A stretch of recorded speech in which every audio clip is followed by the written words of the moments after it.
Hello, and welcome to yet another episode of the USA Volleyball Show. We are the official podcast of USA Volleyball.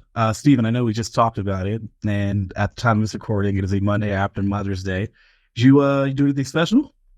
Yes, yeah. Thank you for bringing that up. Happy belated Mother's Day to all our listeners, all our volley moms out there. Oh, yeah. A lot of moms on staff here at USA Volleyball, as well as moms on our national team. A lot of athletes who are moms on our national team. So, yeah, shout out to all of them.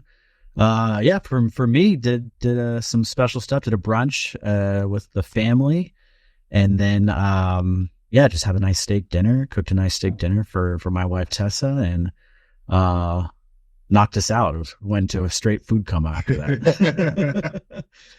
Had a great time and hung out with our son too. Did a nice walk, hung out at the park. So yeah, it was great. Great day. How about yourself? Sounds like a nice, relaxing day. You know. Mm-hmm. Mm-hmm. Oh, and sent some crumble cookies to my mother as well. In Dallas. So yeah, that was good. Yeah.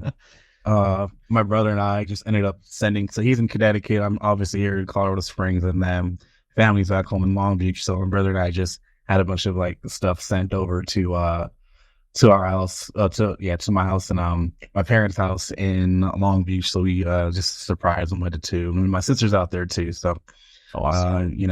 I sent a bunch of like flower bouquets, and then he took care of the food order. I can't remember what he ordered off the top. I think it was either something related to sushi or something related to just I don't want to say it was steak. I feel like it was like pasta or something like that. Total one off too. Like again, can't remember. Wasn't my supposedly. I had flowers. I was in charge of that, so we got those sent off, and it was pretty cool. So yeah, other than that, I just sent that off, and chat up with mom and sister a little bit when my sister got off work, and then that's it. Nothing crazy.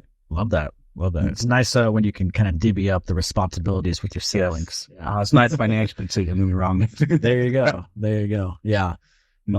Shout out to all the moms out there, especially all the moms who are listening as well, all the volley moms. And you were just talking about your siblings kind of spread across the country. Where are you off to next in the world of volleyball? Well, I got a quick trip back home Thursday through about Saturday afternoon. And then on Sunday, we're off to Columbus, getting ready for our annual meetings. And you guessed it, Open National Championship. So it's looking pretty good this year. We're up in numbers more than what we're stuttering. Wow, more than what we had budgeted for. And we're going to be doing some pretty good things over the 6 days of the tournament. I cannot wait. So it's going to be a good ride into Denver for 2025, and I can't wait for Denver because I think we're gonna have I don't want to say record numbers because we're doing that every year, but I mean this trend keeps going on, and Denver being such an accessible city, we're gonna be doing some good things too. And then also just shout out to Columbus, very very amazing city to work with, from the sports commission to the staff at the Greater Columbus Convention Center, GCCC. That's a lot of C's there, but it's just been a pleasure. I'm so glad we're up on numbers, and we're anticipating over 400 and I believe 440 teams, which is really good. So we keep this trend on, get these last few teams that are in pending status accepted. We're doing some record numbers in Columbus too. So that's enough about my talk with Opens. What's up with you? On to next. Yes, just staying on Opens really quick. Yeah, Columbus is a good like central location, especially in the U.S. And even like Canada's not too far away. So glad to hear that numbers are up, and that makes sense with it being Columbus. And Columbus is a great city too. You mentioned working with the sports commission. We've had a lot of events there, so they know us, we know them, and we work well together. Mm-hmm. You mentioned Denver too. I'm gonna make that happen. It's in my backyard. I'm gonna play indoor or in the Opens tournaments, and then hopefully sitting is back too for Denver too. I'd love to play sitting. I mean, second year in a row it's been back since everything kind of has been on the recover since that 2021 COVID year into now. And sitting started. I think we got about 9 sitting teams participating this year. Awesome. It's about what we had last year, and then trying to get more for 25. I think Denver is the perfect year for the debut of Altitude Sickness. Oh, man. I forgot about that name. Been holding on to it. I got the trademark ending. It's going to be fun. But yeah, I guess just a little preview into this event. Is there a division that you're looking forward to most seeing, or are there any new divisions? I'm sorry, I haven't been keeping up. Are there any new divisions coming back? You said sitting back for the 2 years in a row. Yeah, sure. And all the other divisions are kind of scheduled as normal. Trying to get that reverse co-ed fours division going, but interest isn't quite there. But I do think if there's going to be a year for it to happen, it is Denver. I think so too. There's so many between Denver and the Springs alone. There's so many teams and people willing to play reverse co-ed fours. Heck, I'm in a reverse co-ed fours league as it is, and it's so much fun. So we're gonna see. We're gonna head it back to the list when we get to start to plan things for 2025 too. But I'm really looking forward to the women's AA division. It's going to be happening Monday through Wednesday. So I believe the 27th through the 29th. And that's always a good one. Women's AA is very, very, very exciting to watch all the way around. And then the men's A division over the, I say women's too, men's A division over the course of the weekend portion. So that Friday, the 24th through Sunday, the 26th. I think we've had more men's A entries than I've personally seen, and I think division numbers look like they're at 1 second here. Yep, 51 nice. Teams entered in the men's A division, and actually women's A we have 57. So they're both going to be some very exciting divisions over the portion of the weekend. And be sure to stick around, stay tuned, and yeah, check out some good volleyball. I don't know why I looked over here. There's literally nothing over here for me to look at, but maybe I did that for dramatic effect. And confirm we will be selling, obviously responsibly selling. By we, I mean the convention center staff. Those who are 21 plus, there will be alcohol available for the entire duration of the tournament. That's always a big thing for adults. Is there alcohol? Can we drink? Blah, blah, blah. Yes, we got you taken care of.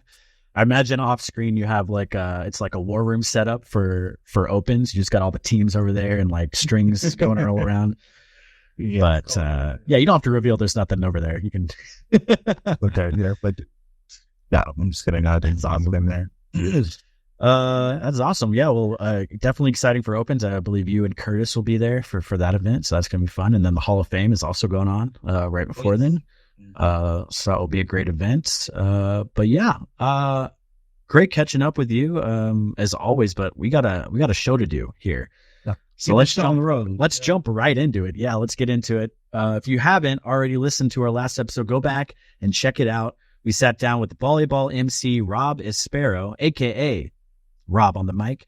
Rob is the announcer for several USA Volleyball National Team and beach events, as well as on the mic at AVP events, NCAA men's events, and is the host of the Viral Volley podcast. Rob talks about his background in volleyball and beach volleyball. It talks about his experiences announcing, and also, as we know now, we know the men's volleyball national championship winners and on the beach side as well. But he previews the event, does a great deep dive preview. So if you haven't checked that out, definitely worth listening to. But saying that as well, congratulations to the UCLA men's volleyball team and the four-peat champions, USC Beach team as well. But if you haven't checked out that episode, go check it out right now. You can listen to it on your favorite podcast platform, or you can watch it on the USA Volleyball website and YouTube channel. Now it's time for News with Hughes. That's quite the recap update. Got to shout you out there. Thank you. All right. The U.S. men's national team 2024 Paris Olympic Games roster has been announced. I remember literally last week being on a meeting with Cassidy and a couple others from Marcom as we were talking about, stuff for events moving forward. And then Cassidy said, 1 second, we're about to announce the rosters. And like, I cut everything I was paying attention off in the meetings and refresh the page. I opened up the story and was like watching the roster, and she was just laughing at my facial expressions, reacting to it too. So make sure you guys go over to usavolleyball.org and our social channels after you are done listening or watching to this episode to find out who is heading to Paris. And we have a few friends of the pod that are also heading to Paris too. It's a really good, I was very happy about what I saw with that roster there too. I'm not going to expose too much because I feel like we can talk about that and make that a separate episode. But again, that roster is announced, so make sure you guys check it out right after you listen to this episode. Volleyball Nations League, VNL, begins this week, May 15th through the 19th. For the U.S. women's national team, 11 veterans and 3 rookies. Quite the combination. Will be traveling to Rio de Janeiro, Brazil for week 1. Roster and details available on usavolleyball.org. And a reminder that the women will be in Arlington, Texas for VNL week number 2. Tickets are available right now, so secure your seats and get ready to see the defending Olympic gold medalist in person. We're not done because the bracket is set and we are ready to start the 2024 Pro Volleyball Federation Championship. That is right. The Pro Volleyball Federation Championship, the Pro Volleyball Federation capped off its inaugural season this past weekend and is now heading into the championship week. Matches will be held on May 15th and on May 18th at the CHI Health Center in none other than Omaha, Nebraska. There are still weekly matches streaming and available on CBS Network. Tune in so you don't miss any of the action there. That's going to be so exciting. I cannot wait. All right. Still not done yet. As a reminder, the 2024 Beach Nationals Beach National registrations are now open. Make sure you register for all of these events so you don't miss out on your chance to become the next national championship. And while we're at it, big congratulations to friends of the pod, Taryn Clough and Kristen Nuss, on winning silver at the FIVB Beach Pro Tour Elite 16 Brasilia after falling to world number 1 ranked team over in Brazil. Congratulations to friend of the pod, Haley Harward, and partner, Kylie DeBerg, for winning gold at the Norseca Wandolio event, as well as congrats to Evan Corey and Wyatt Harrison on taking home the silver. Another congratulations to all 4 teams that competed in the Norseca Veradero event. Avery Drost and Cody Caldwell and Sabby Simo and Abby Van Winkle won gold at this event, as well as Evan Corey and Wyatt Harrison, and also Haley Harward and Kylie DeBerg winning bronze medals there. A little back-to-back updates for a couple of those pairs there. But shout out and congratulations to all of these athletes that competed in that Norseca event. We're still rolling here, guys. Stay with me. Congratulations to the UCLA men's volleyball team led by none other than John Sparrow for winning the 2024 NCAA National Championship. And congratulations to friend of the pod, Megan Kraft, and USC's beach volleyball team for winning the NCAA Beach Volleyball National Championship for the 4th straight season in a row. Again, 4 straight seasons of winning a title is insane. So shout out to USC's beach program for that one. And UCLA men's on an incredible run. I think they've won, number 21? So shout out to them as well. Men's volleyball is blowing up. It is huge. And every year it continues to get bigger and bigger. Same thing applies to a lot of these NCAA beach programs as well, too. There are more programs that are popping up all over the country as well, too. So love to see the repeats and also love to see the growth in both of these sports here. Follow along the action on USA Volleyball social media. And for more on all of the latest news, all you got to do is visit usavolleyball.org. All right, now I'm done. Stephen. Great news update there. Awesome. a lot of stuff going on. It's a busy time of year. Now on to today's show. We have not 1, not 2, not 3, but a 4-time Paralympian. Yes, U.S. women's sitting national team opposite Heather Erickson joins the show. She shares all about her background in sitting volleyball and how she was introduced to the game of sitting volleyball and the sitting national team. Heather shares with us about some of her past Paralympic experiences, including her first one when she was just 15 years old. That's incredible. She talks about her time coaching and so much more on the episode in the conversation with Heather. So let's just jump right in. Here is Heather Erickson. Heather, thank you so much for taking the time to sit down with us. It's I was going to say long time no see. You were just in Colorado Springs. We got to hang out with the team with you there and catch up. But I guess, yeah, tell us a little bit about what's going on in your life right now. Are you? I know you're coaching. Just finished up a couple training camps. Yeah, catch us up a little bit. Yeah, so we're about to go into our busy season. We just finished training in Colorado, which was really cool. Every time we go to the USOPC, it's always a fun environment. Just being in that Olympic and Paralympic movement is always awesome to see and be a part of and be around. I just finished coaching, so my season ended about 4 or 5 days ago. And so we're kind of doing the end of season parties and all of that good stuff. And then, yeah, just training and kind of refocusing. We looked at our schedule and all the residents were like, I didn't realize we're not going to be home for very much longer. So we're making sure we know where our suitcases are and lots of snacks being bought and stuff like that. So it's kind of a shifting moment in my life right now of shifting from coaching and doing all those things to really honing in and really being dedicated now just solely on sitting and what's coming in the next 2, 3, 4 months, which is insane. Yeah, I was just I was going to mention we chatted with Michelle Goodall, assistant coach for the women's sitting team, while y'all were in Colorado Springs, and she showed us the her calendar and where everyone's going, where the team is going, where she's going, and yeah, not a lot of time at home there the next couple months.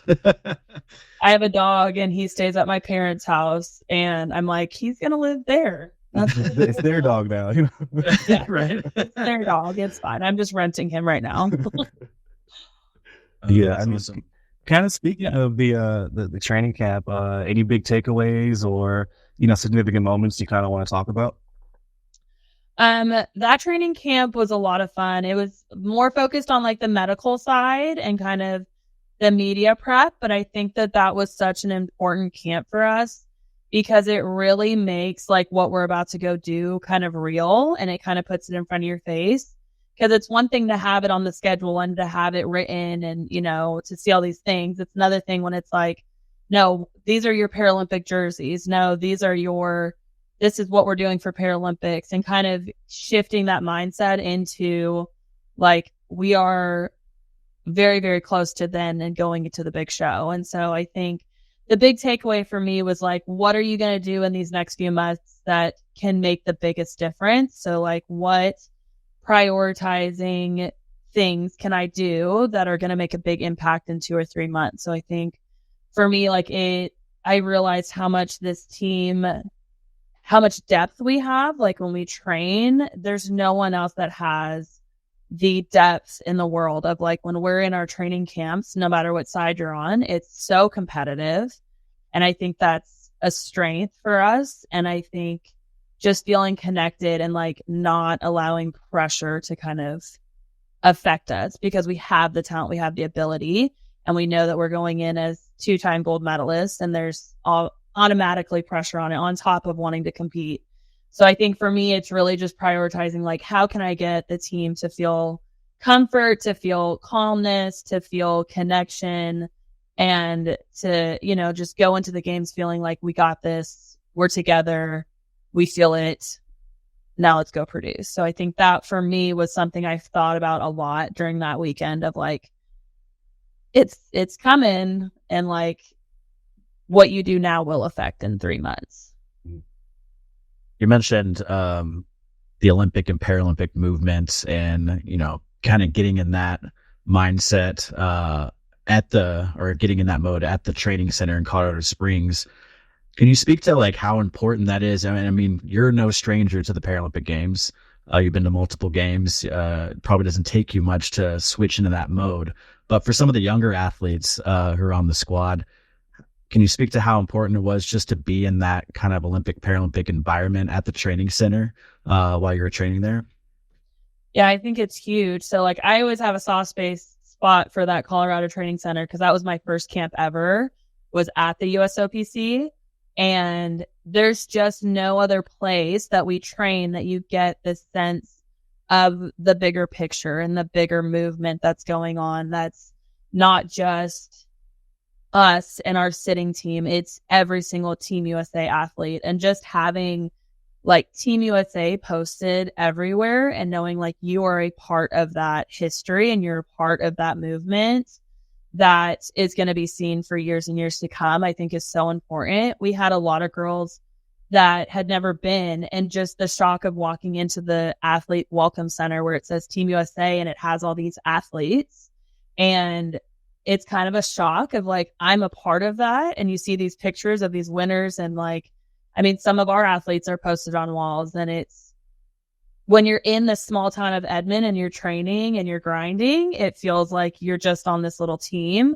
When you go see the Paralympic and the Olympic Training Center and you see all these pictures and you're like, this is my bigger team. Like I'm a part of this sitting team, but this is my big team that I'm a part of and I'm representing. And so I think it's really crucial that athletes get the chance to see that, because when we're in Edmond, it's sitting volleyball and UCO is posted everywhere, which we're thankful to have them. But when you go to those training centers, like it is USA and it is all of our champions on the walls everywhere you look. So I think it just really makes you feel a part of it, and it really makes you see what the bigger side of the things is. And I think it's really valuable, especially going into Paralympic year, that athletes that aren't always like exposed to it as much get to have those little moments. Yeah, you and Katie are right up there in Sports Center too, real big on the wall. I always smile when I walk in to Sports Center too and see that. And Clay Stanley too from the men's indoor. So a lot of volleyball representation there in that one Sports Center in that one gym. But yeah, I guess you talked a little bit about just the amount of travel you have coming up, and you probably don't have a lot of time off the court outside of volleyball. But let's dig a little bit into like some of your hobbies outside of volleyball. Can you talk a little bit about that? Yeah, so I'm obviously a dog mom. He's a big chocolate lab, so he's like a child. Oh, cute. We take lots of walks. We go to the lake all the time. I really like kayaking. I have a kayak and I have a paddleboard. Oh, and awesome. then I'm a big crafter. Like I love doing crafts. I have a Cricut.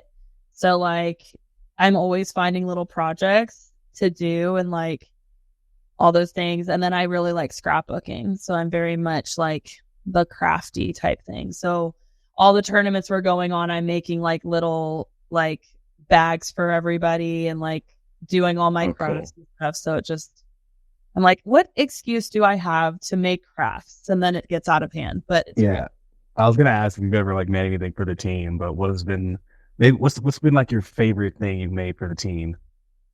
So before Tokyo, I made these little like makeup bags, but I like designed like a logo for it. So it said like Tokyo 2020. And then I put the 1 because it got delayed.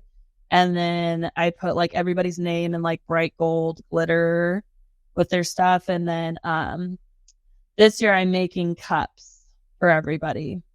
I won't go too much detail what they look like because then it might spoil it. But spoil it, yeah. But I already have stuff planned for Paris ones. But yeah, I really like doing the little bags. I make them for all my club teams too. And then like everything has everybody's name on it, all pretty and like cursed to be. So it's good. What was the last scrapbook you did?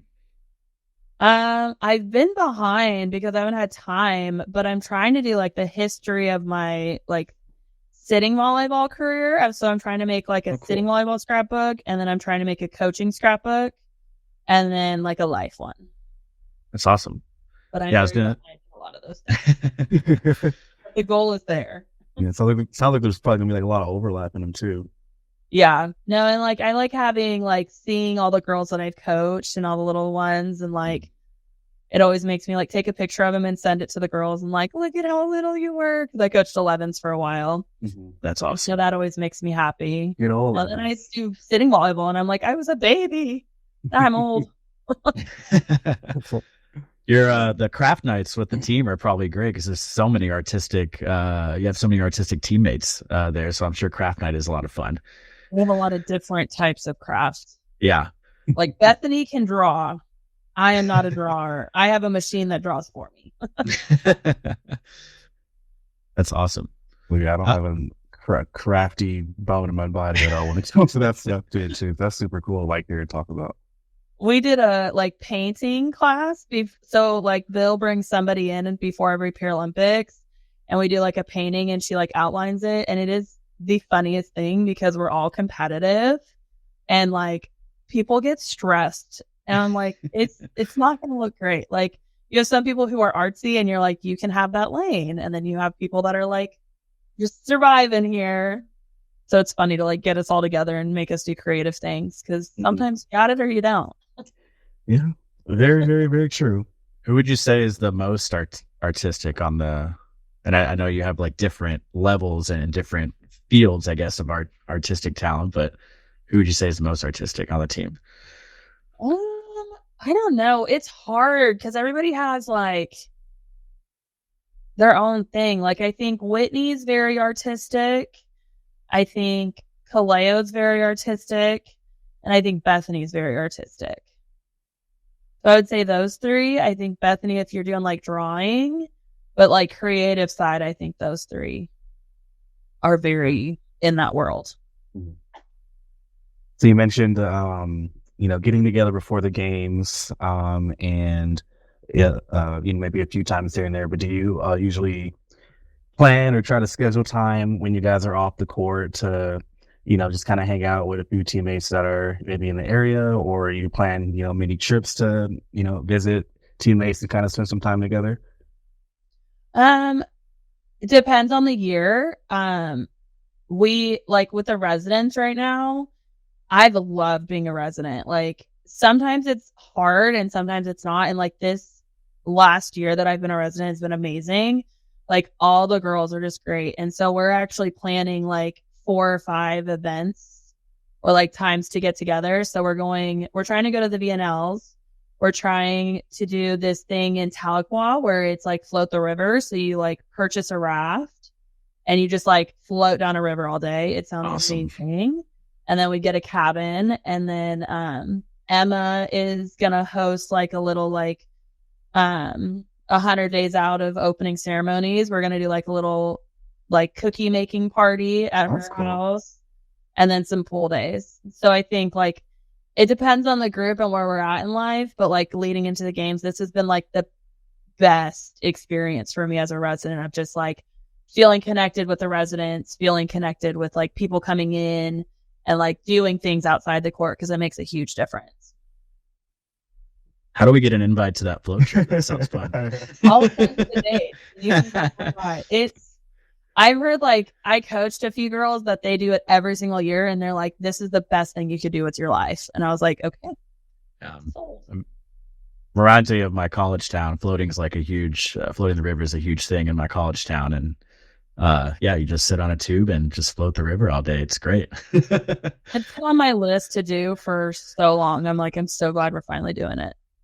That's awesome. Yeah, Clarence, maybe we need to do a little pod. I was gonna say, close I got is just a lazy river at a and stuff. I'm from we got beaches and stuff. I've never floated on a river before. It sounds so therapeutic.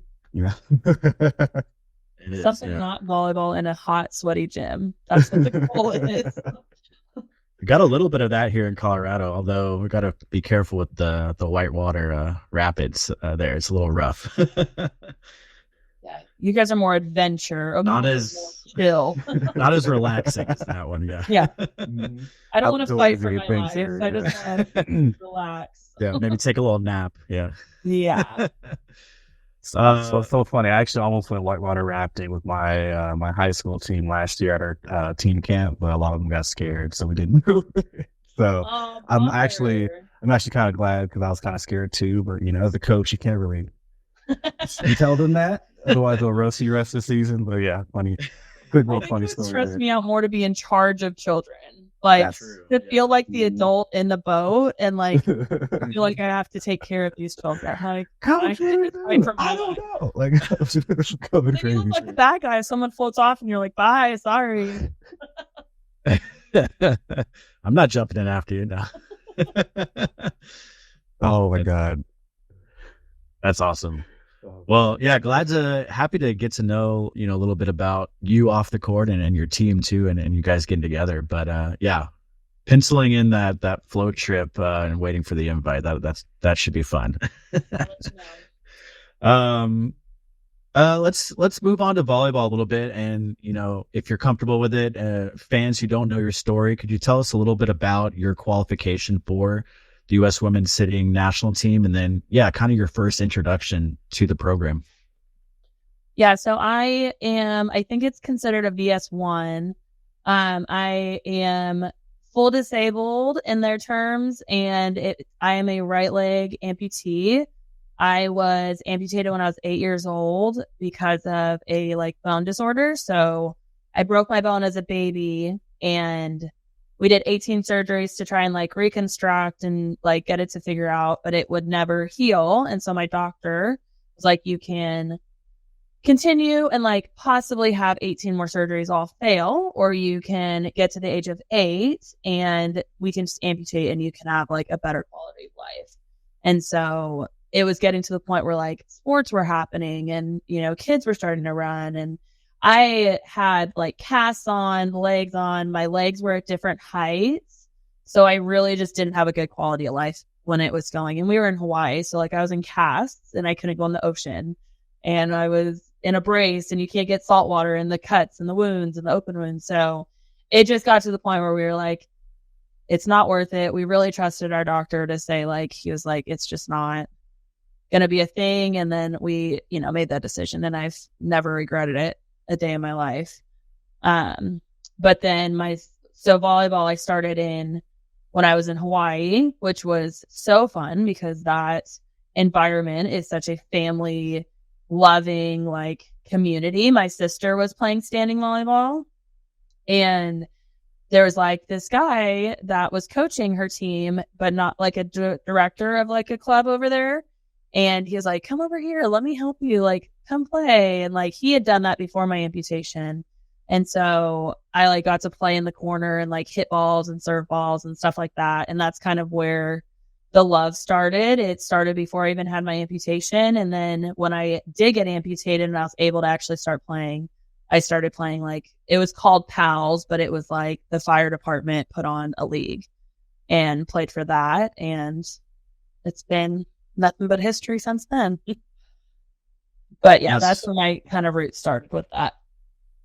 So did you continue to play club with a prosthetic, or did you move straight into sitting? How'd that go? So we ended up moving out of Hawaii. We went to Kansas. I started playing club and school ball. So I played all through middle school, all through club. And then my dad's military, so we traveled a lot. And so we went to North Carolina. That's where I went to high school. And I was actually found for sitting volleyball at a club tournament at, I think it was Big South or one of those down. I was in North Carolina, so one of those qualifiers down there. And at the time, the men's assistant coach came up to me and I was the captain of the team. So we did the coin flip, and she was flipping, and she's like, oh, I see you have a prosthetic. And kind of talked to me, and I was like, yeah. And she's like, well, there's this thing called sitting volleyball. It's adapted sports. And I was like, it's okay. I'm good. I feel like that's how a lot of us start, is we're like, no. Because back then, Paralympics really didn't have the platform it has today either. Yeah. And so I turned her down, and then she was like, oh, where are your parents? Which ones are your parents? And I pointed them, and, she obviously went to them and was like, she needs to do this. So Dixie Collins was the one who kind of found me. And then I joined the team when I was 13. And it was a cutthroat. Here's the national team. If you can hang, you can hang. If you can't, then see you later. And I loved it. It was actually in Colorado that I went to first. and like Carolina region helped me get there and stuff like that. And it was great. And we went, and it was a shock. It was the first time I was on a team with other disabled athletes. So it was a big shock. And you're going into Colorado Springs with this all Team USA everywhere. And so it kind of started the passion. And then here I am 18 years later, still on the team. I was going to ask, you mentioned it kind of being a little cutthroat when you first kind of, stepped in the gym, but can you elaborate a little bit more like on the environment? Are there, certain individuals that kind of help you feel more welcomed and, kind of help add to that passion and kind of, welcome you into, what the program is and the family orientation that you guys kind of have now? Yeah. I mean, so back then it was a small pool of people, and varying in age. Like I was 13 and I think the next highest was like 20. So it was varying in age, and like Carrie Miller was like the first one that I talked to, and she also lied to me about how she was disabled. And I didn't find that out until like 3 years later. But this team is just like, when I joined, it was just really, really, really kind people. So like, and they're still kind people now, but like the group that I started with is just like, we weren't getting paid very much. We weren't doing all these things. Like we were not the top team. We went into Beijing, not supposed to be in the gold medal match. Like we had upset Netherlands to get to the finals. And so it was just purely people that wanted to be there, that were kind humans, that were empowering other women and competitive and wanted to be good, but also like just loved the sport for itself and really made like a lot of sacrifices to be there. So it was a very fun environment. We were a little bit of a hot mess, I would say. I think we're a little bit more put together now with this group, but like it was just a really sweet group. I had a lady named Hope, and she was my roommate, and I think she was like 30 years older than me, but just so kind, so sweet. Like we'd go to Walmart at like 2 a.m. We like silly stringed houses. Like it was just really sweet things that, looking back now, I see that they were taking care of me as like a baby, because I was a baby in all other aspects. But it was really sweet. It was very welcoming. It was very supportive. And I think Hope and Carrie really were supportive to me. So that made like a huge difference. But I think a lot of the teammates were. Now it's like, I think it's a little bit more intimidating coming in, because it is like those expectations, because we have that like gold medal and all these things, and the program's growing and athletes are getting compensation and stuff. So it just changes the whole vibe. Whereas like before it was like, we're here because we choose to be here. We're not getting paid. We are not with our family. Let's have fun. Let's enjoy. Let's do this and do that. And let's go try to win some games.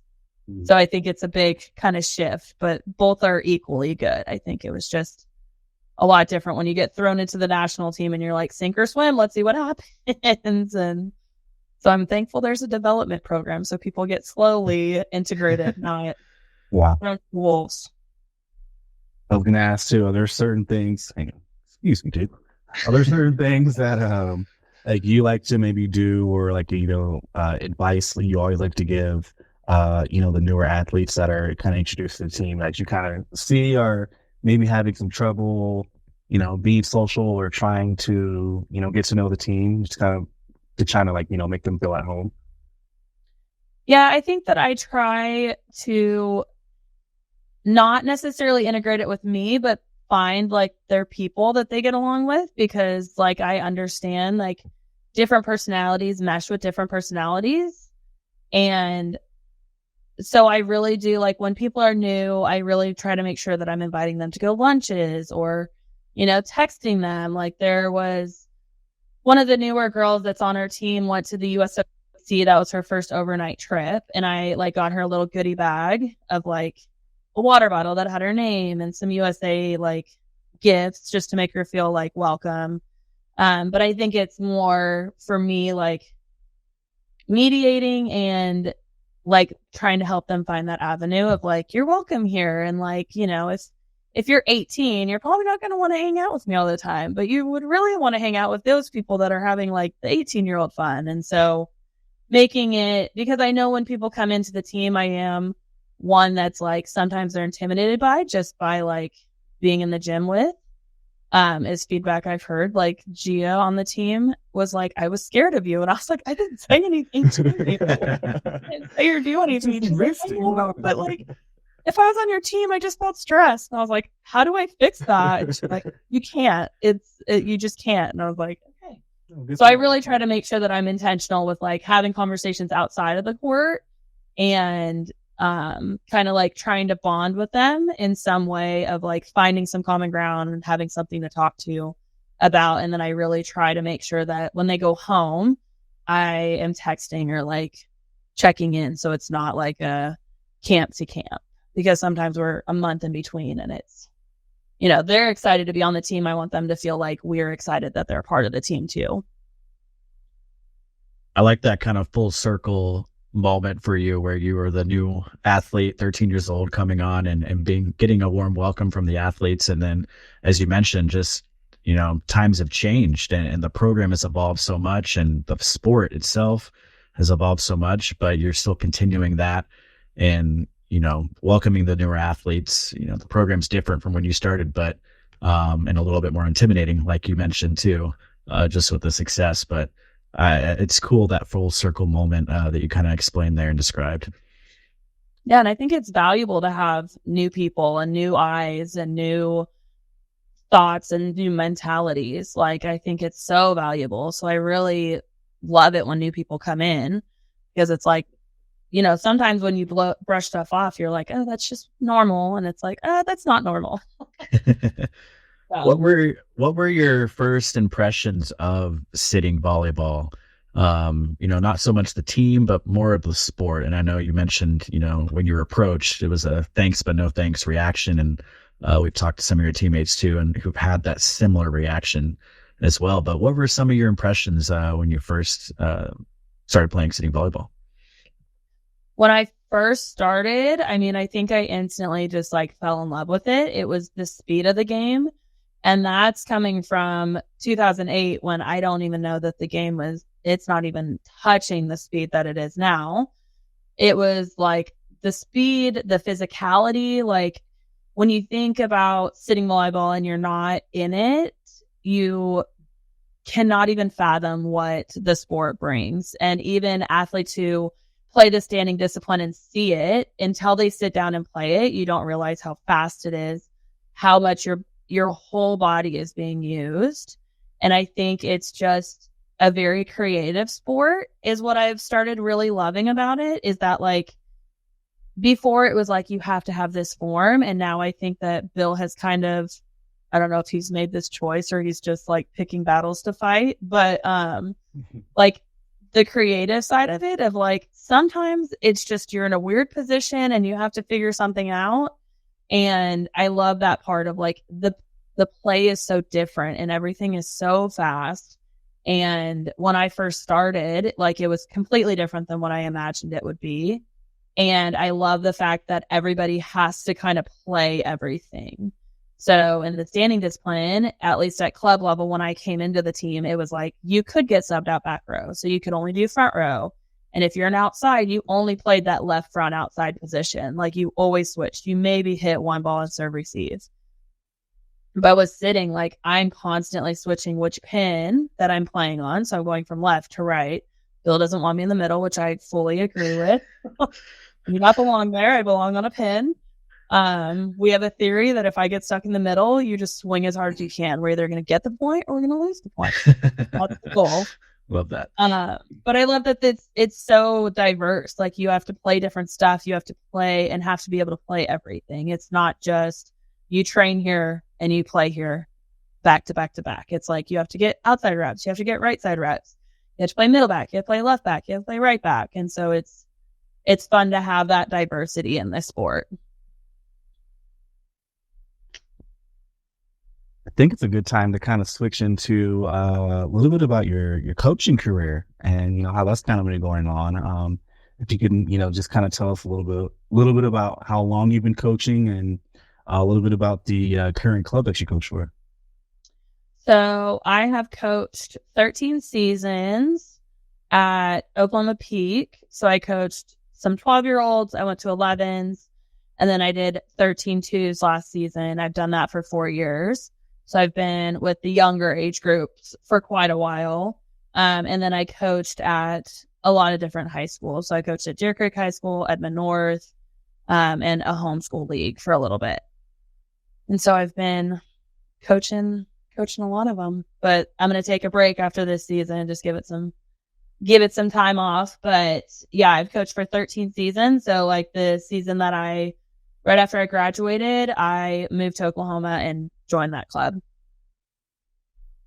What's your favorite part about coaching? I'm sure like going to those tournaments, it's kind of like blast from the past, from when you used to compete at those tournaments. Probably feels pretty cool to attend those tournaments now as a coach. But yeah, what's kind of your favorite part about coaching?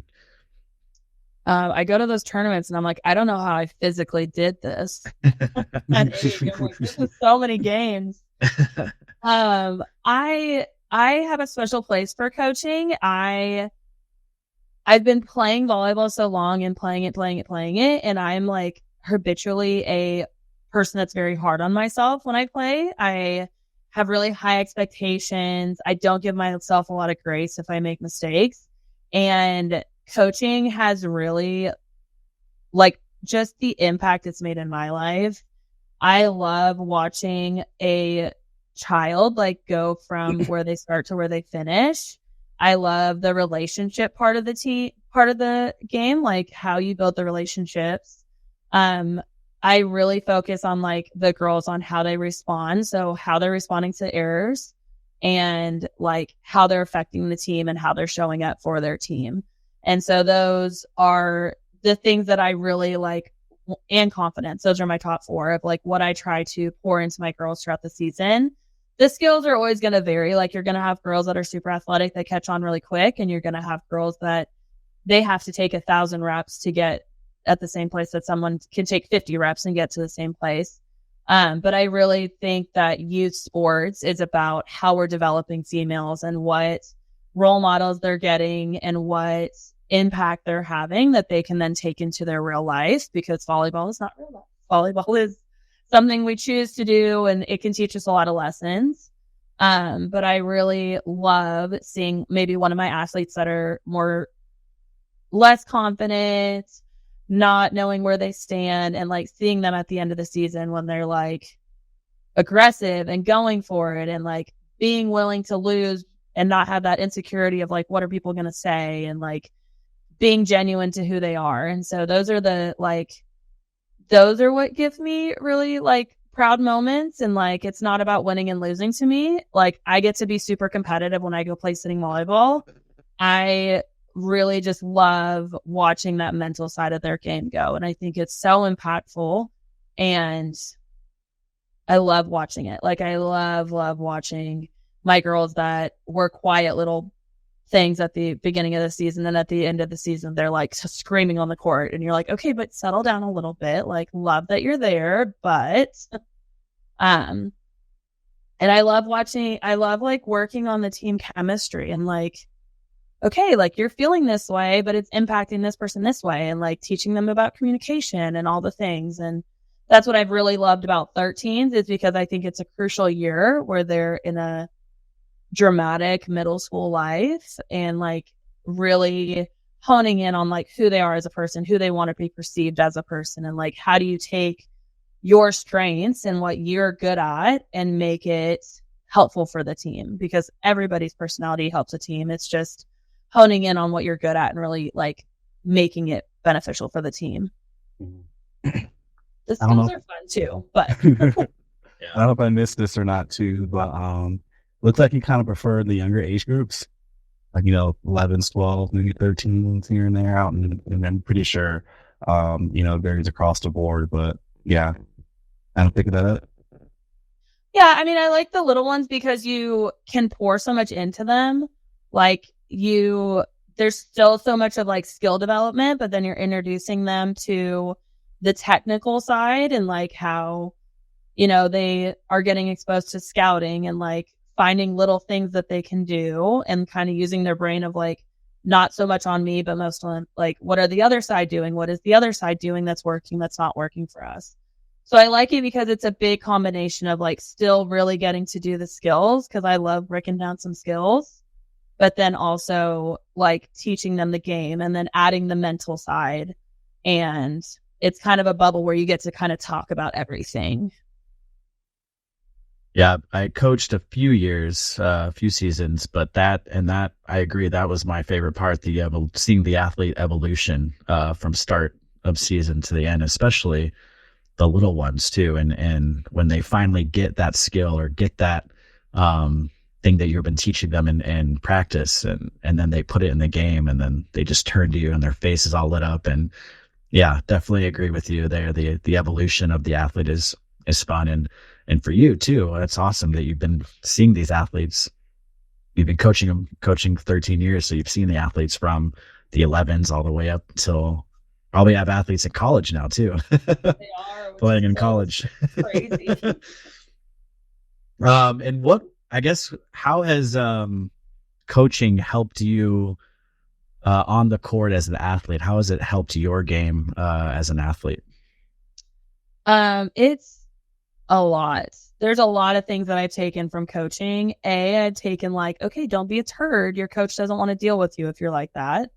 But I think the biggest thing that I've taken is how much emotions really affect the game and how much your reactions and your response to things affect the game. Like, if I'm upset because I made a hitting error, no one else cares about that. Like, nobody else cares as much as you care about that hitting error. Like, but if you respond and you throw a fit or you're pissed, like, you're instantly making your team feel like you can't be trusted or you're down, or like just the trust that they have for you is going to go down.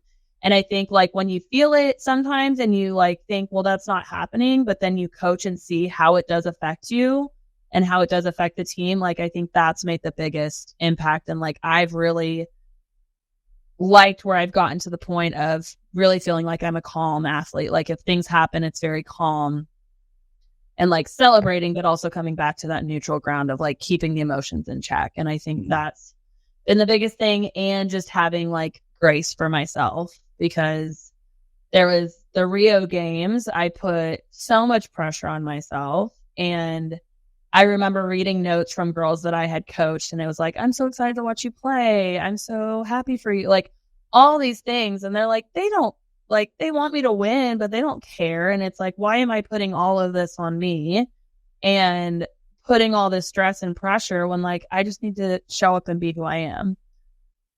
So I think that's been the two biggest things that I'm grateful for coaching for me. Mm-hmm. I love that you were getting notes from the players too. That's super cool. Yeah, I'm sure they tune in and watch you play. What kind of feedback did they give you when they kind of see you on NBC playing in the Paralympics? I think it's so cool. I get lots of texts and lots of Instagrams, which I love, because I'm like, I love the relationship side, and like, they're my little babes when I coach them, and they're my babes for life. And I think it's cool to have them supporting me. It's a different role, and it's like, you're used to being the one in control and like the one doing all this. And I think we lost to China in Tokyo, and one of my girls was like, it's okay, you're just giving them false hope, you're fine. Like, and they were just like giving me like these motivational speeches that like I would have probably given them, and they're like, it's fine, like just give them a chance, they think they have a chance, they won't, you got it, like all these things. And it was just really fun to see like them kind of take on that role and like support me, of like, they just want me to be happy, they just want me to be successful, and like win or lose, they're in support. And I think that that's really special to me, and I love notes, so I'm all about it. That's really fun. I love that. Yeah, the reverse role that the athletes take. And you're like, wait, I feel like I've said that before. Yeah. They're taking my words out of my mouth. Like, maybe you're listening. Maybe you did listen through Yeah. all these years. You did listen. Mm-hmm.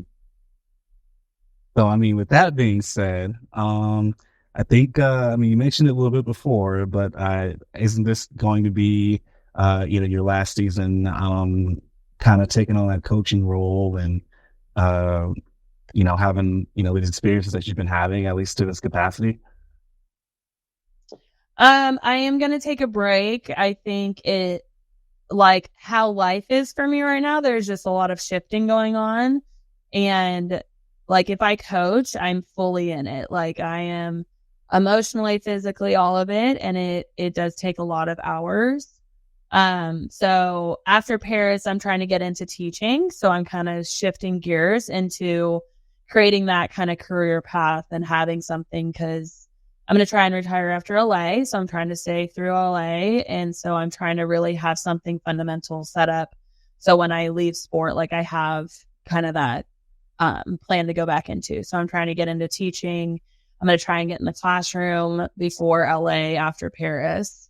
And so I think, like, for that, I think it's just, I'm going to give myself some time after the games, because our schedule's insane. And just give myself some time to go and support people. I might like assistant coach, but taking just a break to give myself some time. Yeah. I know they're very similar in a lot of different aspects, coaching and actually teaching there too. But can you talk a little bit about like, why are you choosing to go, the teaching and the teacher route? I guess I'm a glutton for punishment, because but I really like the kids. I am big on like feeling like I'm doing something that has impact. I don't want to go into a workplace and not feel like I'm making positive change. So I think for teaching, it's always been something that's just been in the back of my mind, and whether, I don't know if I'll love it or not like it, but it's always been in the back of my mind as something that I've been like wanting to try and thought that I would be good at. And I really like the aspect of kids. I love influencing children and like helping them see their greater purpose and like helping them on their way in whatever aspect they're trying to go in. So I just can't imagine not doing something with either athletics or with children. And yeah, I mean, like, that's the main thing, is I just really feel like it's a place where I can be impactful. Well, awesome to hear you're going to still kind of stay in that teaching role, but more in the classroom versus on the court. And hopefully you enjoy your time away too, and that reflection, especially after just such a grind through Paris. But I mean, speaking of Paris, we have to. I think we put it off long enough. We have to get to the Paralympics here and talk about your experience at the games. But you were a 4-time Paralympian. Obviously, rosters haven't been announced yet, but chance of becoming a 5-time Paralympian here this summer in Paris. But I guess, reflecting on that and just hearing me say that, what does it mean to you to be called a 4-time Paralympian? I don't know that anybody has like said it to my face like that. So it's kind of giving me like chill bumps a little bit of like, yeah, I am. I think it's that moment of like stepping back and like realizing that like that is what you've done and that's what you've been. Because like I said, when you're in the grind, it's like, okay, next tournament. I mean, it means everything to me. I grew up on a military base in Hawaii. I was on a military base when 9/11 happened. Like, wearing Team USA is such a dream. And such like a pride thing for me, that it's been amazing that I've been able to not only compete, but like continually make these rosters of competing and representing our country for, I think, 12 years for Paralympics, 18. Like, it's just a dream that you don't think would have been possible, and you're like living it. So I think it's very awing and very hard to put concrete words and feelings to, but it's definitely like just a sense of pride and like a thankfulness that I've had these opportunities and that my body's gotten to the place where I can still be there, and I have support, and I have a coaching staff that wants me there. And so it's just great. Like, nobody does anything without having somebody else's help. And so it's the appreciation of like all the people in the past that have influenced me and helped me and like supported me in this journey, because it's been a journey. Well, can you talk about a little bit talk about what it was like competing in your first ever Paralympic Games? Beijing has such a like special place in my heart, because I truly did not know if I was going to go. Like, I was told by the head coach at the time that like I was the last picked. Like, I was like nervous. And so like hearing it was such an exciting time, and it just felt like a roller coaster of emotions of like, what am I really getting into? What is this? And then actually going to the games, like, it was the most incredible thing. Like, being in the village with all the athletes, Team USA, American flags flying everywhere. Like, it is just indescribable, the feelings that you have. And like, I was very young too. Like, I was in high school. And so being kind of thrown into that world, it was incredible. Like, wearing Team USA, getting all the gear, competing, putting, hearing the national anthem in a different country. Like, it was all those things that just kind of wrapped into the emotions of the game. You brought it up earlier, but you kind of touched on the evolution of the game, and specifically you were talking about the speed of the game. But could you, I guess, dive into a little bit more detail about just how sitting volleyball has evolved from your first Paralympics to, through Tokyo and now?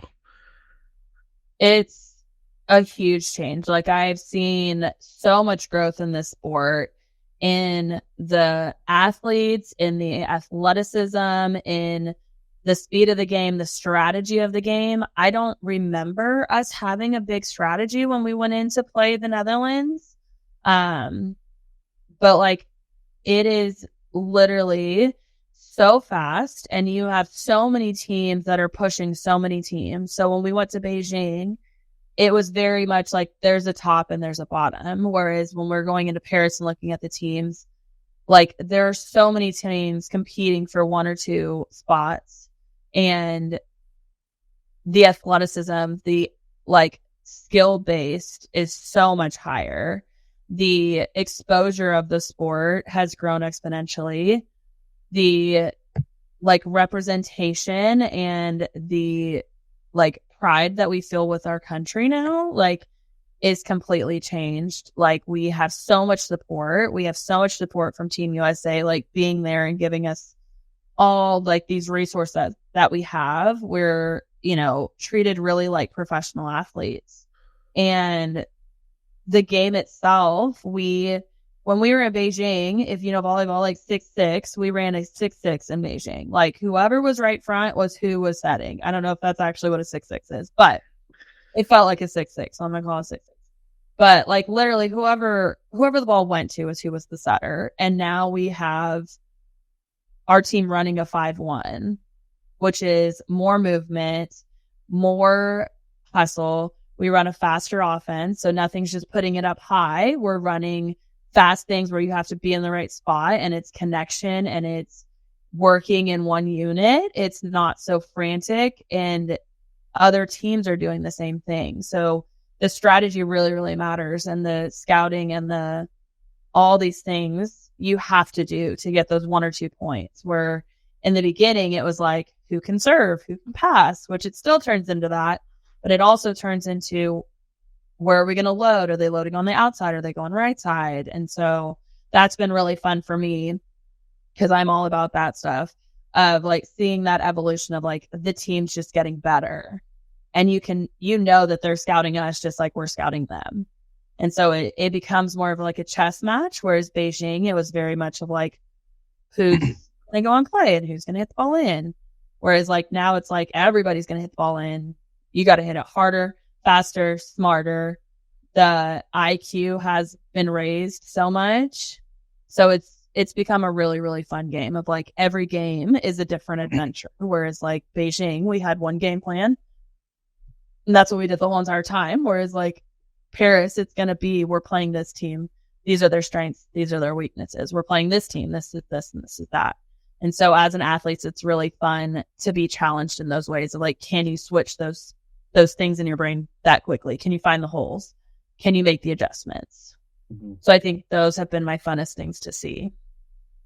What are some of the more, I don't want to say notable, but more memorable, matches you've had against, teams that are, so different in whatever offense they run or just system that they have in general? One of my favorite games to ever play in was Intercontinental, and it was in Egypt before we went to Rio. And it was the first time we beat China in an international game, because China is fast. Like, they don't necessarily have the height, but they have so much speed, and it is always just like a back and forth match for us. That was my top game to play in, I think. Paralympics, obviously, like winning a gold medal for sure, but like that game was so back and forth, sets to 5. I actually got yellow carded that game. Like, it was just so intense and so fun. Like, it was just grinding every single point. And that was really like the first time we beat China internationally. And so that one always, in my mind, like sticks out to why we were able to be successful in Rio for the first gold medal and like getting over that hump. And then my second favorite would be in Beijing when we got into the gold medal match, because we were supposed to lose to the Netherlands. It went to 5. It was like back and forth. I wasn't even supposed to play, but ended up being a starter. But like, it was just such a grind. And it was like one of those things where it's like, you're not supposed to win and you won. And you're just like, oh my gosh, that's amazing. Like, there's something about being the underdog that's just so fun. Because you're like, let's go ruin some days. Love that. That's a great quote. You mentioning China just reminded me of like one of my favorite videos I've ever edited in interviews. But interviewed you, I think, in Orlando maybe, or Columbus, like right before Rio, and you said your quote was, "We want China in the finals," and put that in a video which was played at the Hall of Fame, or at the time was the Boys Banquet. But guess like thinking of that moment, wanting China in the finals in Rio, is there anyone that you're like targeting that you want to face, looking ahead to Paris? I don't think there's anybody. So for me, for that one, that was because there's a girl on that team that I really respect on the China team, and her number is number 12.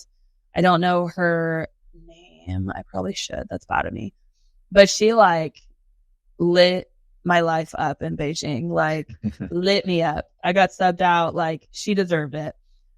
Like, she really did it. And so like, for me, it was such a vendetta of like, I am going to beat your team when you are still on this team. Like, I wanted to beat them before she retired, because I knew she was kind of on her way out.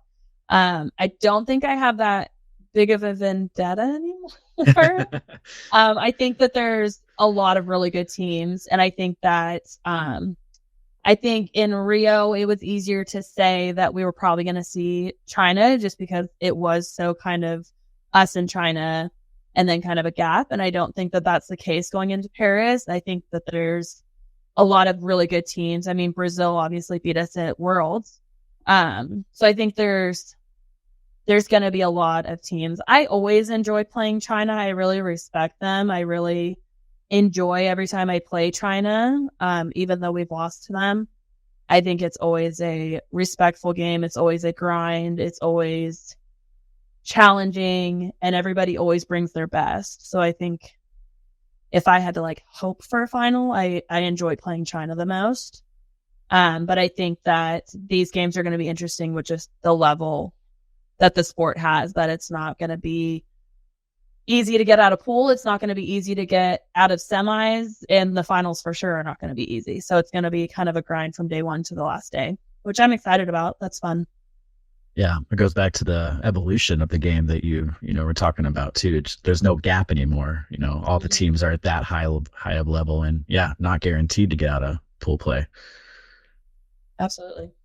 Want to check in really quick, so I think we have like just a couple minutes left till our scheduled in time. But are you good on time? We have a couple more topics that we want to talk about, but we can speed things up if we need to get you out the door. Okay. Cool. Well, kind of just staying on Paris really quick here. I guess, what would it mean to you to make that 5th Paralympic Games and head to Paris? I think it would be incredible. I think being a part of it, and when you know what the games are and what it means and what it looks like, I think it makes it even more of a passion to you. Like, there's one thing of like wanting to go for your first time, and there's another thing of like knowing what you potentially would miss out on if you don't go. I ultimately want what's best for the team. Like, I want Bill and our coaches to make the best decision, but I would absolutely love to be a part of that group. I think it's a really, really special group of girls that it's just like, you want to always be around it. You always want to be around the competitiveness. You want to be around this group of girls. You want to be around this team. And so making the 5th, though it's cool to say the 5th, I think it's more just like being with that team and, not having to watch from home, but be with them. And so I think that's where it's special, and just being able to represent your country one more time. And, we never know when the sport might end, and hoping that you get to live it out a little bit longer. And I've had injuries. So it's like, it's made me realize how much of like, this is not a for sure given in your life ever. Like, really, really soak in the memories and the opportunities that you get when you're there. So I would love to go represent my country and support my team. Thank you for that answer, by the way, too. It's very like meaningful and genuine, so it makes us excited to, be, have that 40-foot away view and just kind of staying tuned and watching, you guys do your thing as you kind of gear up for Paris. And there's a lot of gearing up, as you kind of talked about your travel schedule going into there too. So, yeah. For sure. Yeah. I know you guys have a few competitions coming up. All right, guys. I can't down the box. Yeah, you guys have a few competitions heading up before the Paralympics. You have you're heading to France in June for Super 6, and then the Netherlands for the women's sitting Dutch tournament in July. With a little bit with a small stop in Columbus that opens for some training too. But what are you looking forward to most? For both of these tournaments here. I think for me, it's going to be nice to get back to competition mode and like competition mentality. I was cleared like 2 days before Worlds. And so I really wasn't at 100% and I didn't feel 100%. And then we ended up not going to Intercontinental in Egypt. So we really haven't, with the exception of zonals, which I still wasn't really 100% back at zonals, with the exception of those, like we really haven't gotten to just like compete with everybody being healthy. And so I'm looking forward to really getting into the mentality of competing and being in the moment. And like, it's just so different of training and games. And I think that's a interesting thing to watch. Like, certain people practice really well, but the gameplay is different. And so I think it's important for our team, just like confidence wise too, because we have the skill. It's just like how we put it together on the court. I think those are the most important things for me leading in, is like honing in on those game time reps, making the confident swings.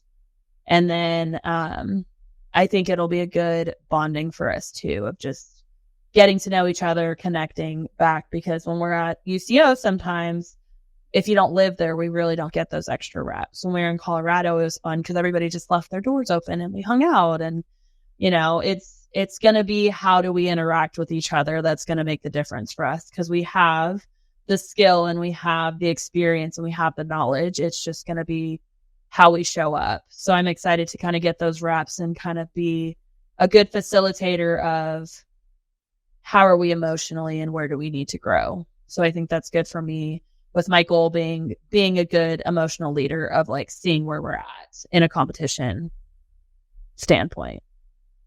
You don't know until you start competing. Whistle blows and things change. That's right. Yeah. Way different than training. Yeah. Yeah. I love that insight too. Just, you guys have it all on the court, but it's locking down that chemistry as a team that makes the difference at that stage of competition. So really cool. Thank you for that insight. That's awesome. Speaking of, and you mentioned just switching into that competition mode, you got the Dutch tournament in July, you have Super Six before that in June. And that one is in France too. So could you speak to a little bit about just the importance of these tournaments, and then, maybe even specifically that one, nailing that, maybe feeling out that travel, from OKC to France, ahead of the Paralympic Games?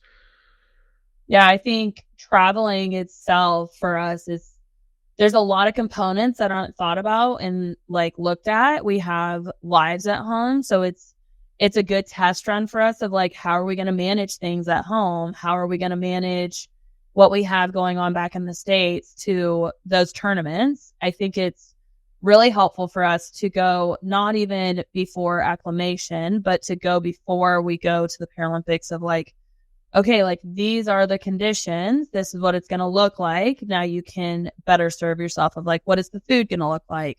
What is the climate going to feel like? What is, all these things. And it gives us the ability to go experience it. Not that it's in a less stressful environment, but a little bit, that we can really get through some grinding stuff and then come home and have a way better handle on what we're going to do going into Paralympics. Of like, just honestly, what are you going to bring and how are you going to handle home life? We haven't traveled this frequently in a long time. So I think it's going to be a management of how much time are we spending in what way, and like the time difference and the acclimation and, getting on a good sleep schedule and having all those things, because those little things do make a big difference. And then for our team, I think it's important because there's a lot of high level teams that are competing at all of these. So I think it's a good checkpoint, and it's a good, lack of better terms, like reality check for us of like, where do we stand and where do we look, and what little things can we change going into the next training and come home and hone in on some things that are exposed maybe. Mm-hmm. And it's a really great opportunity that we're honestly blessed to have, because you don't know what you're weak at until you go and play and you go and see what they're scouting you on, and you're going and seeing what other teams are picking on, because that's for me like the best information. Like, what are they trying to do to us? Like, what are they seeing as our weakness? And it gives us reps then to go see, this is what they're trying to do against us. Now we can go home and really make sure that we have those locked down.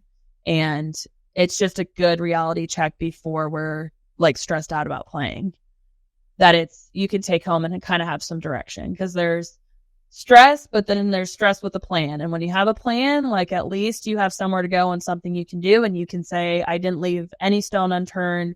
I did everything I could.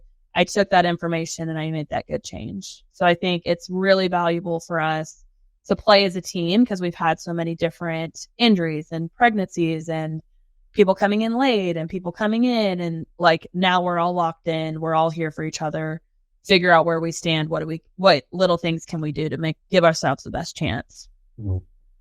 Are those team and individual goals that, you guys have for yourselves and as a team, are they different kind of leading into the tournament in France? And then are they going to be different kind of going into the Netherlands? We have different rosters for the different tournaments. So I think that just with that, it changes things a little bit. But I think overall the team's goals stay kind of consistent. I think people definitely have different expectations for themselves.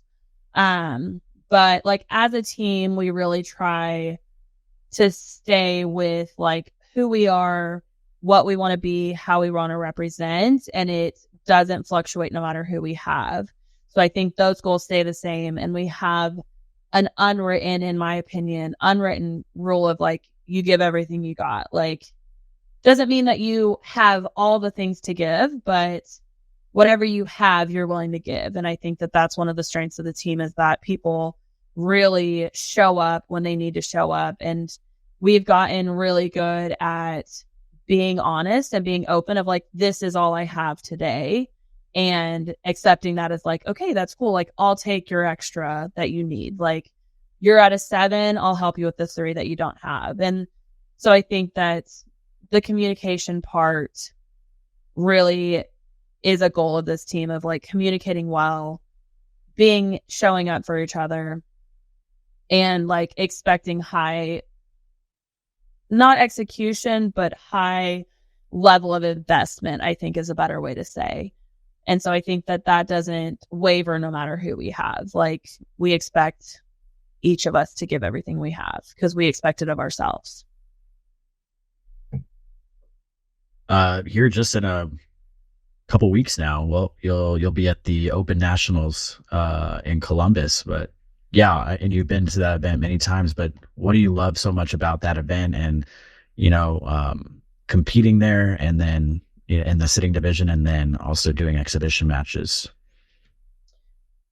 Opens is always fun because you get to play with groups that you don't normally get to play with. You get to play and expose a lot of people to it. So there's a lot of adults that are just walking around that absolutely love the sport, that had they not come, they wouldn't have had that opportunity to see it.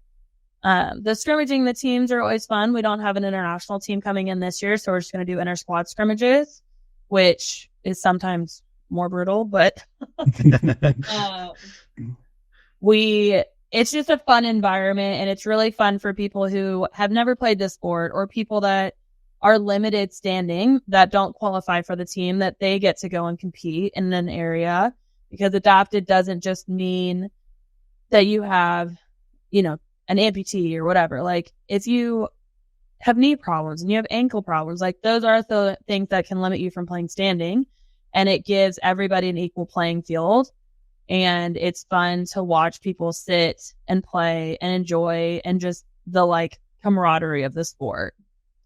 So it's really fun to expose it to other people and kind of get to experience it through other people's eyes too, because we're like, I'm so mad that didn't get that kill. And then you're like, they're just happy to be there. They're loving it, having fun. They think you're great. And it's like, it's a good reality check too of, volleyball's fun, and it should be fun, and it doesn't have to be stressful every time you touch the court. So it's a fun, relaxing, enjoy, have fun with friends, celebrate each other on different teams. Mm-hmm. I still have yet to try sitting volleyball, and what are you doing, I think I need to step over to the sitting courts and say what's up, and just throw me out there. Throw them in there. Power.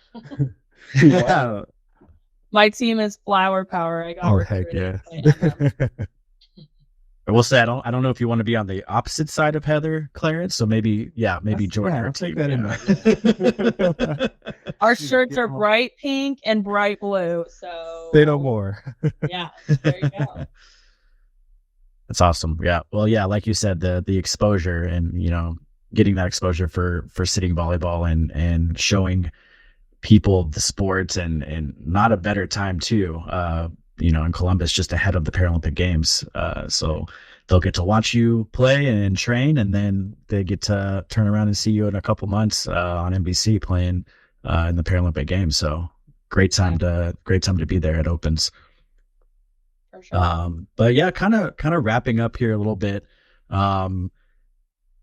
You mentioned just, being with the team so long, since you were 13 years old, and hopefully now gearing up for your 5th Paralympic Games. But I guess you mentioned, you did this unprompted, but mentioned LA is possibly maybe your target as your last games. But when the day does come to hang up that number 6 jersey, I guess, what sort of legacy do you want to leave behind for the program and, the sport and Paralympic sports too, in general? I've gotten to the point where I've thought about it more than I thought I would.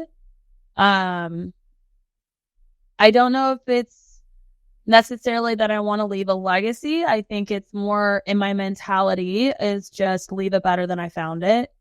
And leave it in a place of growth, in a place of positivity, in a place of confidence where these girls that are taking over the team feel empowered and feel ready and feel confident that like they are the new team. And I love playing and I've enjoyed it and I'm loving my mindset now is like, I've done the stress. I've done the freak out. I've done the overanalyze myself at these games. Like, I love this group of girls. I love playing volleyball with them. I love that I still get the chance to play. I want to make every time I'm around a better place for other people to be. I want to not leave words unspoken. So like really empower those girls of like, you are the future of this team. You are what's going to be great about this team. You are these little stones that you're moving right now are going to make the team what it is. And so I'm really trying to focus on just showing up and being the best version of myself for my team. And, you know, there's going to be bad days. There's going to be good days, but like relationships last a lifetime.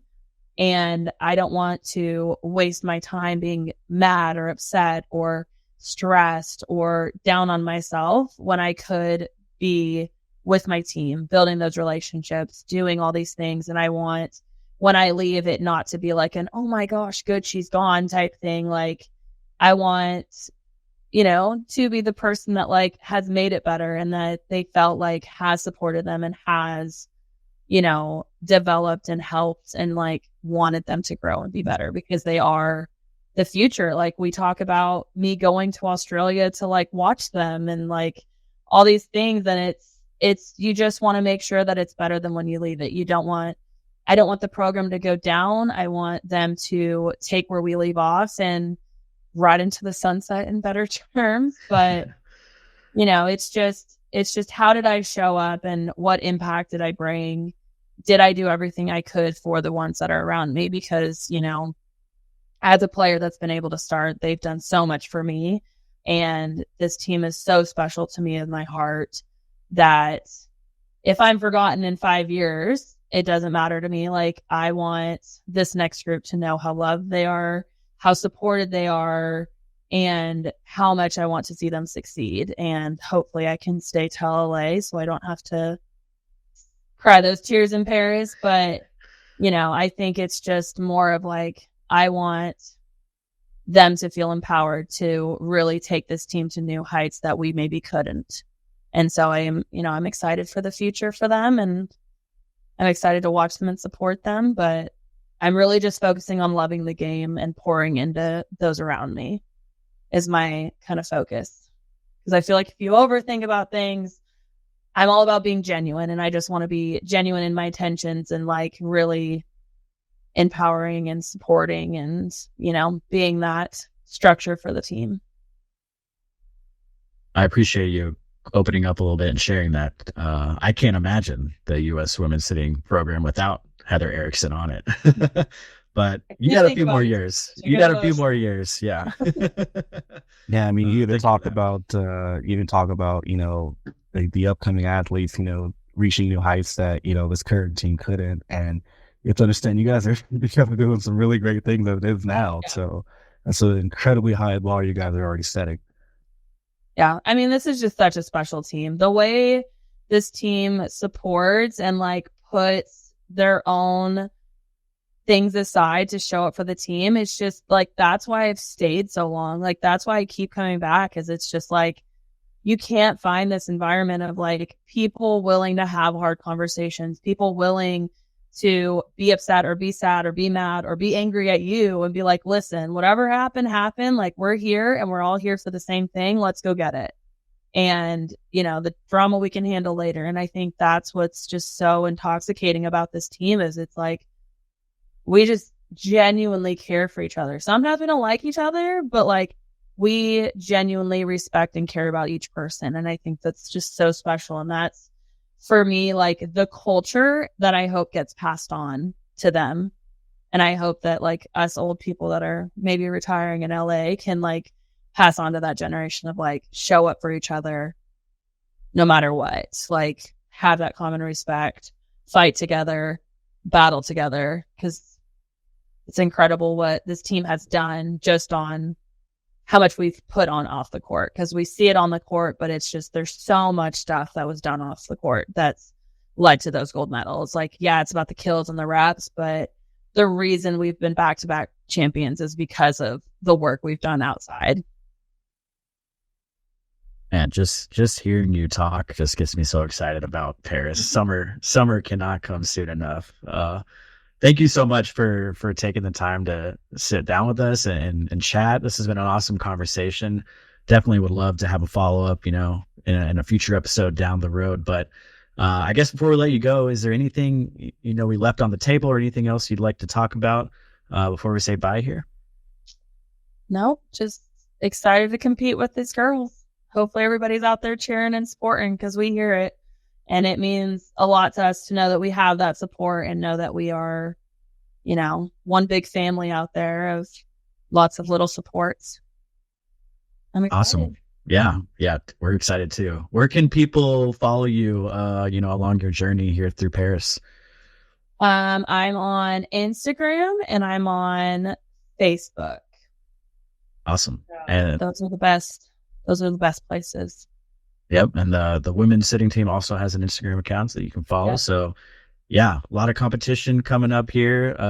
Definitely a big grind, as you talked about, heading into Paris, but we wish you the best of luck and safe travels to all these competitions too. Thank you. I appreciate it. Yep. And we'll be cheering you on. Excited. Thank you. Thank you so much. Yeah, we'll talk soon. Sounds good. Thank you. Thank you. I said it a couple times towards the end of the conversation with Heather, but just hearing her talk about her Paralympic experiences and then, kind of previewing, looking ahead to Paris, just gets me so excited for the summer for both the Olympics and the Paralympics. We have some great teams going, and it's going to be a lot of fun. Love these Olympic and Paralympic years. She did a great job just teasing it a little bit and getting me excited. I'm ready. Get your popcorn ready for the summer. Kettle corn, because kettle corn's not. Oh, okay. Let's not start that debate right now. Ooh, we're gonna have to do a podcast, this or that, over social media one day. Anyways, total side note here. Sticking to the interview here.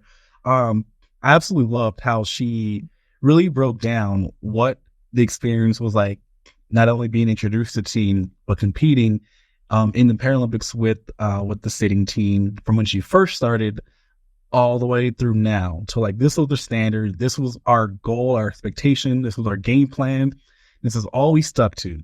Now it's so versatile. It's so different. It's so combative based off of who you're playing, when you're playing them, what the other team kind of has in store. And you'll see a lot more strategy based approaches across the board. And the competition is just so much more just detailed. And, it's really a joy to watch when you do get the chance to sit down and watch some sitting volleyball as well too. And even that aside, I'm very jealous about how crafty she is. Like I said, I don't have a crafty bone in my body that I'm really able to like just sit out and think, look, I'm going to make this for everyone, or I'm going to, do this for the team this year and do something for the team the year prior or the year after. Like that takes a lot of skill. And the fact that there are multiple people on the team too that are just capable of that is super cool. Like just always shout out to the crafters there, because I don't have that gene at all.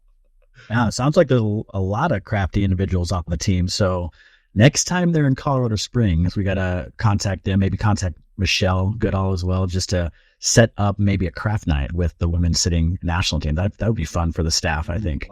Live episode craft night too. Ooh, there you go. That would be fun. Look at that. Planning content ahead.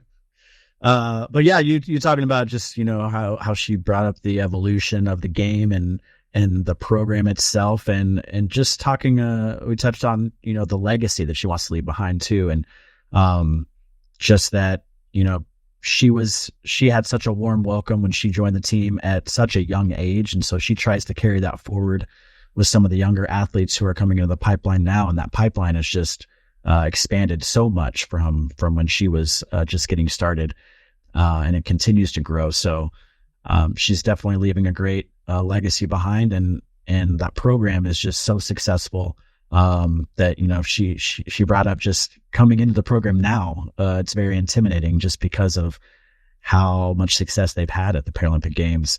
But these veteran athletes are, you know, taking it upon themselves to, and, you know, say hi to some of the athletes who are coming up, and, you know, as Heather mentioned, crafting them a little cup or something as a welcome gift. So yeah, I love when she kind of brought that up. That was a lot of fun.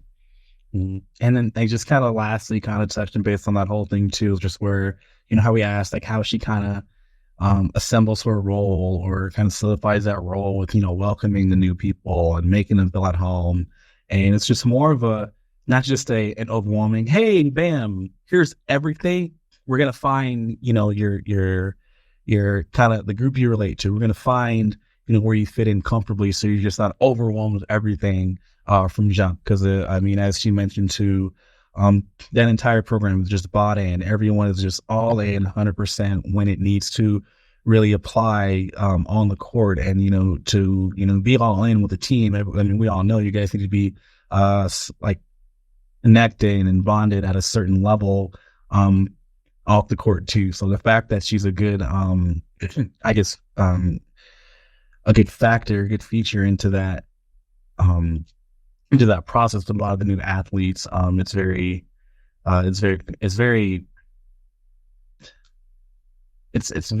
good. It's a blessing that a lot of teams, I don't want to say take for granted, but don't even really recognize how important it is. Yeah. It's such a, like, off the court. It has nothing to do with being on the court. It's just getting the team familiar, getting the new athletes familiar with the team, and finding where they fit in, like you mentioned too. But one other thing I'd like to mention before we get into the wrap up here is just the insight that she gave into, you know, where the team needs to get to, you know, get back on the podium, to repeat gold medals. They have what they need on the court. You know, there's some fine tuning they need to do, some new athletes coming in as well. But the big difference was just, and this goes into what you just said, but just the chemistry on and off the court. And that's is going to be a huge focus for them, you know, ahead of the Dutch tournament that's coming up, as well as Super Six, as they travel for that. And they have a huge travel schedule coming up. I think they're going to be at Opens too before that. So, so yeah, I just love that insight from Heather. You know, they're a very successful program. They know what they need to get done on the court, but it's just bringing everyone together and getting that chemistry right is really makes the difference at that stage, the Paralympic Games. Oh yeah. Mm-hmm. I mean, that's agreed. And I mean, you guys know where to follow on the women's sitting team on social media, and same thing applies to, you know, Heather on social media as well too. So just once again, a really big thank you to Heather for taking the time out of your day to, you know, just kind of talk volleyball with us, talk about life, and just really talk through a lot of those expectations that are expected of you guys kind of heading into Paris. And we wish you the best of luck, and we're going to be following along. And I'm going to stop by and say what's up when you guys are kind of training over at Opens in Columbus. Can't wait to see you guys there. But we really have a good feeling about just get a lot of positivity, a lot of continued positive everything about this team there too. So I'm very thankful to be able to see you guys in person in Columbus, and then wish you guys the best of luck from there. All right, Mr. Stephen, ready to talk about upcoming events? Let's do it. Let's dive in. Yeah. On to upcoming events, we have the boys U19 NORCECA Continental Championship is going on right now through May 20th in Puerto Rico. The U.S. Women's Collegiate National Team Trials for the FISU World University Championship in Manhattan Beach, California, May 16th through the 19th. The local and zonal camp, also in Manhattan Beach, May 16th through the 19th. The USA Volleyball Beach Tour Lone Star 2 GCVA Galveston National Qualifier, May 18th in Galveston, Texas. The Old Dominion Tidewater Summer National Qualifier, May 18th through the 19th in Virginia. The USA Volleyball Hall of Fame, May 22nd at the Hilton Polaris in Columbus. The Open National Championship, we've been talking a lot about it on this episode, May 24th through the 29th at the Greater Columbus Convention Center in, you guessed it, Columbus, Ohio. Tune in to all the action at usavolleyball.org and streaming on Baller TV. The USA Volleyball Beach Tour Gateway National Qualifier, May 25th through the 27th in Baldwin, Missouri. And the USA Volleyball Beach Tour Atlanta National Qualifier, May 25th through the 26th in Cartersville, Georgia. Good luck to all the athletes and clubs competing at these events. More details on all upcoming events can be found at usavolleyball.org. Man, we got some lengthy announcements this We're heavy in volleyball season. Volleyball. Oh, man. I remember there was a time when you used to also announce the pro side of things, and I was so thankful because there's a lot of name pronunciations in there. It's one of those times where I wish you were still doing it. But let's move on to the pro side. We're going to do great. We're going to do so good. I'm just getting stuttered. Side note, I do stutter sometimes, and my girls always laugh at me when I stutter. So, turning into a big insecurity. I'm just kidding. I just told them to get off the line. It's hard with these events across the world, but it helps you familiarize yourself with some fun cities. So that's true. Speaking of fun cities, look, NORCECA Continental Tour final is going on right now through May 15th in Wandolio, Dominican Republic. Big event with Olympic qualification points on the line for Chase Budinger and Miles Evans. The 2024 FIVB Beach Pro Tour features in Cervio happening May 16th through the 19th in Italy. We have the Futures Wuhan Kingshan Futures happening May 16th through the 19th in China.